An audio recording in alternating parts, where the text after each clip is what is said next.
नमस्कार, good morning मेरे प्यारे भाइयों और बहनों। आज मैं आपके सामने फिर जीव विज्ञान विषय के अंतर्गत बहुत ही महत्वपूर्ण क्लास को लेकर के आया हूं। आप लगातार इस क्लास को अंत तक देखते रहें, तभी आपको वह सारी जानकारियां प्राप्त होगी जो आप तक पहुंचाना चाहता हूं। यह कक्षा 10 के विद्यार्थियों के लिए अत्यंत महत्वपूर्ण क्लास है। आज मैं आपको बहुत ही अत्यंत महत्वपूर्ण जानकारी को प्रदान कराऊंगा जो कक्षा 12 के विद्यार्थियों के लिए अत्यंत महत्वपूर्ण है।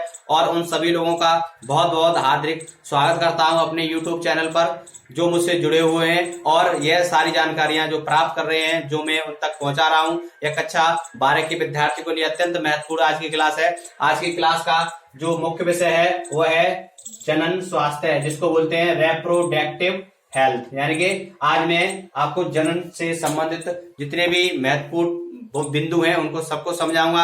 आप लगातार जुड़े रहें। देखिए, वीडियो को लाइक अवश्य करें ताकि मुझे यह पता चल जाए कि आप तक वीडियो पहुंच रही है। और जितने भी मैं आपको यहाँ समझाऊं उन पॉइंटों को नोट करते चलें, कॉपी और कलम को अपने हाथ में रखें। इससे पहले भी मैंने आपको कई वीडियो को उपलब्ध कराया है और वह सारी जानकारियां प्रदान की है। देखिए, कक्षा 10 के अंतर्गत मैं विज्ञान विषय के अंतर्गत बहुत सारी जानकारियों को उपलब्ध करा रहा हूँ। कक्षा 12 से संबंधित जितने भी जीव विज्ञान से संबंधित विषय हैं उनकी सारी जानकारियां मैंने आपको प्रदान की। मैंने आपको चैप्टर 1 के बारे में बहुत अच्छी तरह से बताया, मैंने आपको चैप्टर 2 के बारे में बताया, 3 के बारे में बताया। आज मैं आपको चैप्टर नंबर 4 जो पार्ट 1 है, ये आज की वीडियो का जो पार्ट 1 है, मैं आज इसके अंतर्गत आपको जनन स्वास्थ्य से जितने भी संबंधित बहुत महत्वपूर्ण जो विषय हैं, मैं आपको सारे विषय जितने भी पॉइंट है वो सब उपलब्ध कराऊंगा। प्रत्येक पॉइंट को यहाँ पर समझाऊंगा और आपको बहुत ही अच्छी जानकारी को प्राप्त कराऊंगा। देखिए, आज जो हमारा मुख्य विषय है वो हमारा है जनन स्वास्थ्य से संबंधित है कि किस प्रकार से कोई भी महिला जब गर्भवती होती है उसके स्वास्थ्य के लिए संबंधित कितनी भी महत्वपूर्ण जानकारियां होती हैं वो किस प्रकार से प्रदान की जाएं, और जितने भी जनन से संबंधित महत्वपूर्ण जो बातें होती हैं वो किस प्रकार से उन तक पहुंचाई जाएं। आज इसी बात पर चर्चा करूंगा और आपको वो सारी जानकारियां प्रदान करूंगा। तो चलिए शुरू करते हैं आज की क्लास।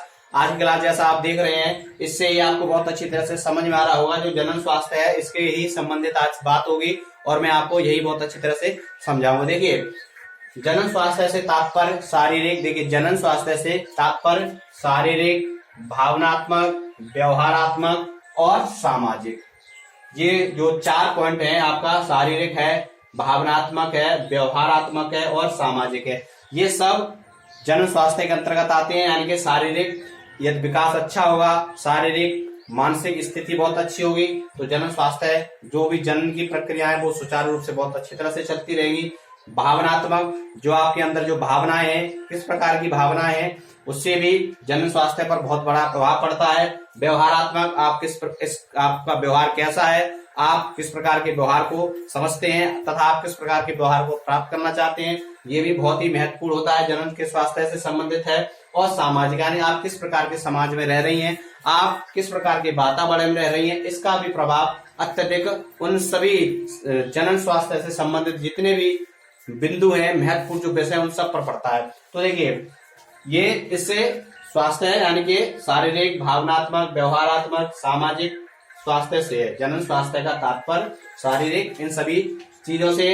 इस लक्ष्य को प्राप्त करने के लिए राष्ट्रीय स्तर पर अनेक कार्यक्रम 1951 से चलाए जा रहे हैं। यानी इस विषय से संबंधित, यानी जनन स्वास्थ्य से संबंधित राष्ट्रीय स्तर पर, कहां पर, राष्ट्रीय स्तर पर जो कार्यक्रम है उनका प्रारंभ कब से हुआ था, 1951 से। राष्ट्रीय स्तर पर जनन स्वास्थ्य से संबंधित कार्यक्रम जो हैं वो 1951 से चलाए जा रहे हैं। इसका जो प्रारंभ है वो परिवार नियोजन, किसके जरिए से देखते हैं हम उसको, परिवार नियोजन। यानी कि परिवार में कितने सदस्य होने चाहिए तब एक सुखी परिवार हो सकता है। यानी कि कहते हैं ना, छोटा परिवार सुखी परिवार, और उसको एक नाम से और जानते हैं, परिवार कल्याण।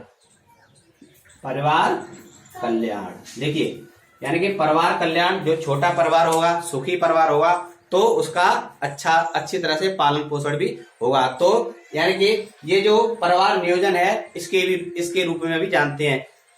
अगर परिवार बड़ा होगा, बहुत सारे व्यक्ति होंगे, समस्याएं तक आएंगी, पोषण भी अच्छी तरह से नहीं हो पाएगा, तो छोटा परिवार सुखी परिवार। यानी कि इसका प्रारंभ 1951, महत्वपूर्ण पॉइंट है, आप नोट कर लेना। 1951 राष्ट्रीय स्तर पर प्रारंभ हो चुका है और एक परिवार नियोजन या परिवार कल्याण के रूप में मनाया जाता है। देखिए, तथा WHO के द्वारा, जो हमारा WHO है, WHO इसको बोलते हैं वर्ल्ड हेल्थ ऑर्गेनाइजेशन। क्या बोलते हैं? World health organisation. WHO क्या बोलते हैं? World health organisation. हिंदी में बोलते हैं विश्व स्वास्थ्य संगठन। क्या बोलते हैं? विश्व स्वास्थ्य संगठन। विश्व स्वास्थ्य संगठन इस तरफ अत्यधिक महत्वपूर्ण योगदान देता है और अत्यधिक वो सारी जानकारियां उपलब्ध कराता है तथा जागरूकता उत्पन्न करता है। इसके लिए विश्व स्वास्थ्य जो संगठन है वो अनेक प्रकार के कार्य, अनेक प्रकार के प्रोग्राम, अनेक प्रकार के कार्यक्रम जन जन तक पहुंचाता है और ऐसे बहुत से उन्हें प्रोत्साहन प्रदान करता है ताकि जनन स्वास्थ्य से संबंधित हो, जनन को अच्छी तरह से कराया जाए, जनन से संबंधित जितनी भी समस्याएं उनका निस्तारण किया जाए। विश्व स्वास्थ्य संगठन के द्वारा अनेक प्रकार के कार्यक्रम चलाए जा रहे हैं जो जनन से संबंधित हैं और महिलाओं को ऐसा प्रोत्साहन प्रदान कर रहे हैं ताकि वो जनन स्वास्थ्य से प्रति जागरूक हों और उसको बहुत ही अच्छी तरह से समझें कि किस प्रकार एक जनन को अच्छी तरह से संपन्न कराया जा सके। इस संगठन के द्वारा जो WHO है, जिसे हम बोलते हैं वर्ल्ड हेल्थ ऑर्गेनाइजेशन, जो विश्व स्वास्थ्य संगठन है, इसके द्वारा अनेक कार्यक्रम चलाए जा रहे हैं जैसे जनन एवं बाल स्वास्थ्य सेवा कार्यक्रम। जैसे जनन एवं बाल स्वास्थ्य सेवा कार्यक्रम। जनन एवं बाल स्वास्थ्य सेवा कार्यक्रम यानी WHO एक ऐसी संस्था है जो महिलाओं को प्रोत्साहन देने के लिए अनेक प्रकार के कार्यक्रम चला रही है और WHO के द्वारा जनन एवं बाल स्वास्थ्य सेवा कार्यक्रम यानी कि जनन से संबंधित जितने भी हैं वो सारे कार्यक्रम चला रही है। एवं बाल स्वास्थ्य यानी कि जब जन्म के बाद जब शिशु आता है उसके स्वास्थ्य की किस प्रकार से देखभाल की जाती है वह कार्यक्रम चला रही है। ऐसी बहुत से कार्यक्रम WHO के द्वारा संपादित किए जा रहे हैं जो जनन से संबंधित हैं और महिलाओं को प्रोत्साहन देते हैं कि वो किस प्रकार जागरूक हों और जनन के प्रति अच्छी तरह से समझें, जनन को समझें ताकि मातृ एवं शिशु यानी कि माता और शिशु अच्छी तरह सुरक्षित बने रहे, उनका स्वास्थ्य अच्छा बना रहे और जितनी भी समस्याएं जन्म लेने के उपरांत आती हैं या जन्म लेने के दौरान आती हैं वो सब खत्म हो जाएं। इसलिए तभी तो 1951 से जो कार्यक्रम राष्ट्रीय स्तर पर चलाए जा रहे हैं, 1951 से परिवार नियोजन, छोटा परिवार सुखी परिवार, जिसको परिवार कल्याण के नाम से भी जानते हैं। छोटा परिवार होगा सुखी होगा और उसका कल्याण भी बहुत अच्छी तरह से होगा। देखिए, यदि आपको वीडियो यह पसंद आ रहा हो तो एक बार लाइक अवश्य करें, ज्यादा से ज्यादा वीडियो को शेयर करें और चैनल को सब्सक्राइब भी करें। इससे बहुत से कार्यक्रम ऐसे हैं जो इसके द्वारा चलाए जा रहे हैं जिसको समझना अत्यंत महत्वपूर्ण है। इससे संबंधित मैं आपको बताऊंगा कि क्या विद्यालय में जो हमारे विद्यालय होते हैं उन विद्यालयों में इस जनन से संबंधित या यौन शिक्षा से संबंधित जितनी भी जानकारी है वो प्रदान की जाए। बिल्कुल विद्यालय में यौन शिक्षा से संबंधित जितनी भी जानकारी है वह प्रदान की जाए और इसके द्वारा जिसको बोलते हैं जनन यानी कि रिप्रोडक्टिव हेल्थ है उसके बारे में उन्हें बताया जाए और ज्यादा से ज्यादा उन्हें जानकारी प्रदान की जाए ताकि माता और शिशु अच्छी तरह से अपनी उनकी देखभाल होती रहे, वो स्वस्थ रहें और स्वच्छ वातावरण में जन्मे, अच्छा वातावरण उन्हें प्राप्त हो, किस प्रकार का वातावरण उन्हें उपलब्ध कराना चाहिए, ये सारी जानकारियां इससे संबंधित हैं जो आपको अत्यंत महत्वपूर्ण है। विद्यालयों में यौन शिक्षा का देना अत्यंत अनिवार्य होता है क्योंकि विद्यालय से ही वो सभी निकलते हैं जो अपना फिर दाम्पत्य जीवन शुरू करते हैं और जनन करते हैं तथा उससे संबंधित जितनी भी समस्याएं होती हैं वह उन्हें जानकारी विद्यालय में मिलती रहे। इसलिए विद्यालय में जनन से जितने भी संबंधित विषय हैं और यौन शिक्षा से जितने भी संबंधित विषय हैं वो सभी पढ़ाए जाएं और उन्हें अच्छी प्रकार से समझाया जाए और बच्चों को उसका अनुसरण भी करना चाहिए। जनन स्वास्थ्य से संबंधित जितने भी महत्वपूर्ण सुझाव होते हैं यानी कि जनन स्वास्थ्य से संबंधित महत्वपूर्ण सुझाव, देखिए जनन स्वास्थ्य से संबंधित जो भी महत्वपूर्ण सुझाव होते हैं जिन्हें देना अत्यंत आवश्यक होता है, जैसे सगर्भता की जानकारी होना, ठीक है। इसके अलावा बांझपन है और यौन संचारित रोग, यानी कि जो जनन स्वास्थ्य से संबंधित जो महत्वपूर्ण सुझाव है, जिन सुझावों को दिया जाना चाहिए, जैसे सगर्भता है, सगर्भता की जानकारी होना और बांझपन, यौन संचारित रोग। आप लगातार जुड़े रहें और अंत तक अवश्य देखते रहें। इससे संबंधित मैं आपको बहुत सारी जानकारियां प्रदान करूंगा। यौन संचारित रोग हैं और गर्भ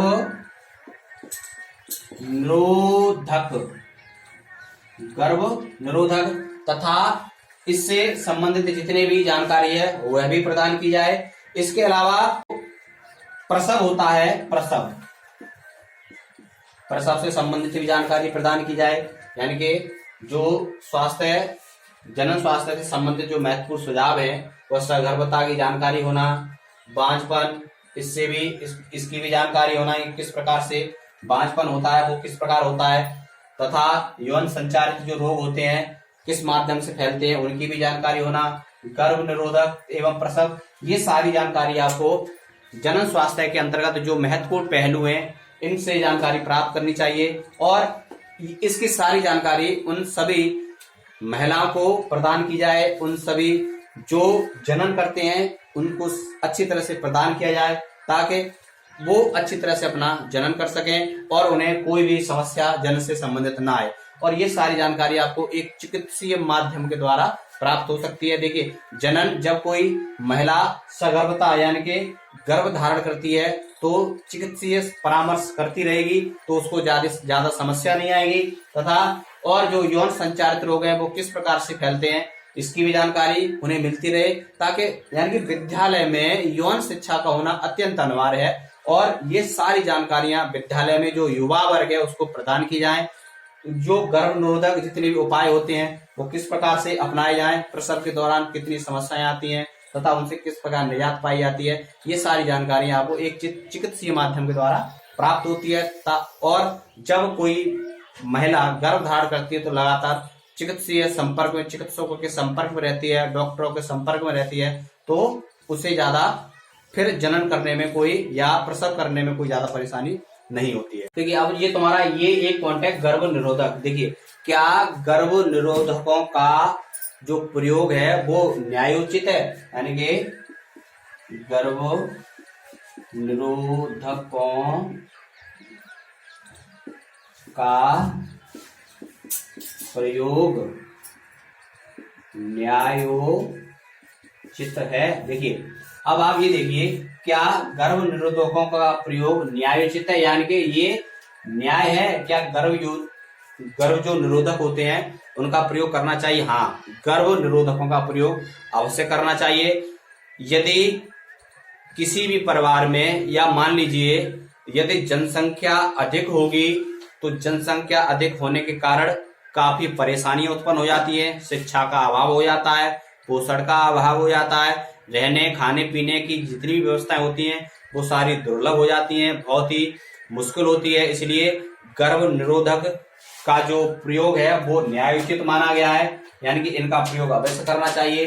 एक नारा है जिसे हम बोलते हैं हम दो हमारे दो, एक जो ये है ना, हम दो हमारे दो। यदि किसी परिवार में कम व्यक्ति होंगे, यानी हम दो और हमारे दो, यदि किसी महिला पुरुष के 2 संतान होंगे तो वह उनकी देखभाल बहुत अच्छी तरह से कर सकता है। यदि किसी परिवार में कम सदस्य होंगे तो उसकी देखभाल अच्छी तरह से हो सकती है। देखिए, प्राचीन काल से यानी बहुत समय पहले से जो ये जनसंख्या वृद्धि है इसको रोकने के लिए सबसे अच्छा उपाय है गर्भ निरोधकों का उचित प्रयोग। जो गर्भ निरोधक होते हैं उनका उचित प्रयोग, यानी किस प्रकार से जनसंख्या पर नियंत्रण पाया जा सकता है। और जिस देश में जनसंख्या कम होती है वह देश सबसे अच्छा स्वास्थ्य के क्षेत्र में ले लीजिए, शिक्षा के क्षेत्र में ले लीजिए, विकास के क्षेत्र में ले लीजिए, अत्यंत आगे होता है, बहुत आगे होता है। तो जनसंख्या को रोकने के लिए हम दो हमारे दो का ये नारा है, इसको अपनाना चाहिए। तथा इसके अलावा भी एक नारा हम दो हमारा एक, यानी कि हम दो हमारा एक, हम दो हमारा एक, इसको भी अब बनना चाहिए, हम दो और हमारा एक भी होना चाहिए। जनसंख्या को रोकने के लिए, जनसंख्या नियंत्रण को कम करने के लिए ये जो नारा है, इस पर महत्वपूर्ण बल देने की आवश्यकता है। हमें उचित गर्भ निरोधकों का उपयोग करना चाहिए ताकि जनसंख्या वृद्धि कम हो, देश आगे बढ़े, प्रगति के मार्ग पर जाए, शिक्षा में अत्यधिक सुधार हो, परिवार का कल्याण हो। इसके लिए गर्भ निरोधकों का उचित प्रयोग न्यायोचित माना गया है। ये किसी भी देश में, और वह देश तभी शक्तिशाली तथा संपन्नशाली और गौरवशाली शिक्षा के क्षेत्र में आगे होगा यदि उस देश में जनसंख्या कम होगी और उसे फिर ये सारी सुविधाएं बहुत अच्छी तरह से उपलब्ध होंगी। और ये भी ध्यान रखें, कोई भी देश जब तक प्रगति नहीं कर सकता जब तक उसके देश के नागरिक शिक्षित ना हो। कैसे ना हो? शिक्षित। कोई भी देश जब तक उन्नति के मार्ग पर आगे नहीं बढ़ सकता जब तक उसके देश के नागरिक क्या ना हो? शिक्षित ना हो।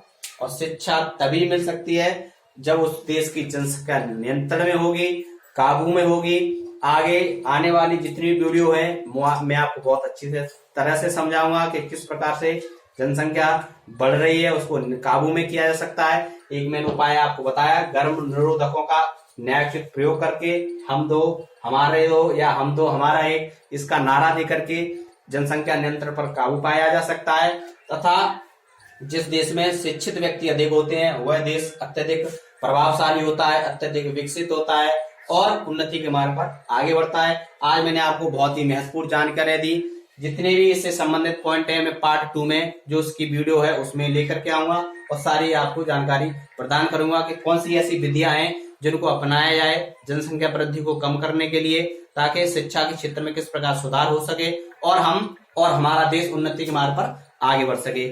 मैंने आज आपको ये जो बहुत महत्वपूर्ण पॉइंट बताया। यदि आपको यह वीडियो पसंद आया हो तो लाइक अवश्य करें, वीडियो को शेयर करें और चैनल को सब्सक्राइब भी करें। पार्ट 2 में मैं आपको इससे संबंधित, इसी विषय से संबंधित बहुत सारी जानकारियां दूंगा।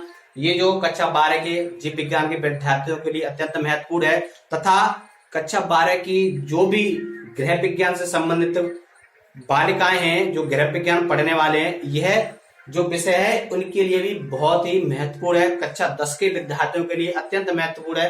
कहने का तात्पर्य है जो विद्यार्थी विज्ञान विषय से संबंधित हैं, जीव विज्ञान विषय से संबंधित है, गृह विज्ञान विषय से संबंधित है, उनके लिए ये अत्यंत महत्वपूर्ण क्लास है।